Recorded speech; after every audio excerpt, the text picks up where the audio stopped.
ஆர்ப்பாட்டம் இது ஆர்ப்பாட்டம் ஓய்வூதியர்களின் ஆர்ப்பாட்டம் ஓய்வூதியர்களின் ஆர்ப்பாட்டம் தமிழக அரசு வாக்குறுதிகளை நிறைவேற்றிட வலியுறுத்தி மாநிலம் தழுவிய ஆர்ப்பாட்டம் ஓய்வூதியர் ஆர்ப்பாட்டம் அரசு ஊழியர் ஆசிரியர்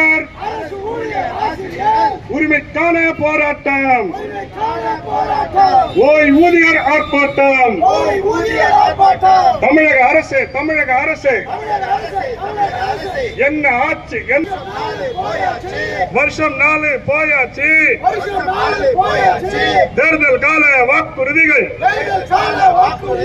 என்ன ஆட்சி தமிழக அரசு தேர்தல் அறிக்கையில் உறுதியளித்த 70 வயது ஓய்வூதியருக்கு 10% கூடுதல் ஓய்வூதியம் உடனடியாக வழங்கிடுக.